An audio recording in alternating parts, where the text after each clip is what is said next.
Hello everyone, Will the Outlaw here, and today we're going to be taking a look at Transformers Studio Series Rise of the Beasts Wheeljack. Wheeljack has had an odd journey throughout the live-action Transformers films. He technically has been in 3 films.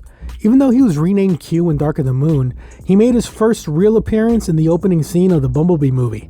As awesome as that version was, this new version is much different than any other one we've gotten before. The Wheeljack that I know is kind of a mad scientist and inventor. This version of Wheeljack is very much not. This version is kind of a hippie peacenik that's in touch with local flora and fauna. Kind of like Beachcomber. Yeah, this guy is more Beachcomber than Wheeljack. That being said, I really like Crystal Fernandez's performance in the film, and I hope they bring this particular character back for future films. Taking a look at the figure itself, and I gotta say, it's kinda nice to finally have a movie bot that isn't silver or gray. That isn't Bumblebee or Optimus, of course. The colors in this bot does have are, to be totally honest, kinda boring. The browns and whites are done in a nicely broken up pattern, but the figure doesn't do much to pop out on a shelf. The only other color here is the gray midsection. That midsection is the best part of the body sculpt, with the back having a cool spinal design and the front having what looks like suspenders.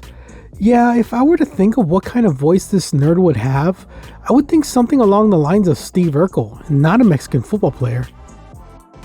His head sculpt furthers the nerd identity. I mean, look at those Coke bottle glasses. The rest of the head is very nicely sculpted and colored. I mean, come on, tell me you don't hear Jaleel White's voice coming out of this face. Got any cheese?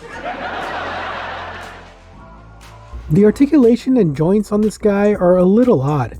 Head is on a ball joint, shoulders are on a hinge post with a ball joint on the arm, swivel above the elbow, a little more than 90 bend, waist swivel, ball jointed hips, thigh cut, 90 knees, foot articulation with a slight ankle tilt. I don't know why, but I really like posing this guy. He actually looks really good in dynamic poses, and honestly, pulls him off like a true badass. The only accessory Wheeljack comes with is this clear plastic pistol that looks suspiciously like Ironhide's or Ratchet's pistol.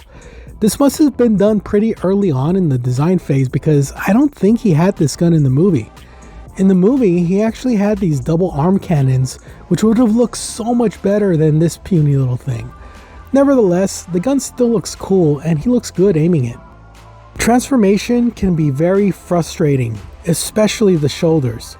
However, once you understand the order of operations and figure out how things move out of the way to make room for others, the transformation comes pretty simple.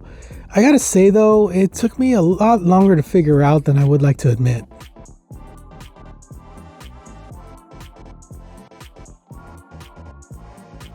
The vehicle mode is a licensed Volkswagen Combi Type 2. This van is customized to look like a TV repair van.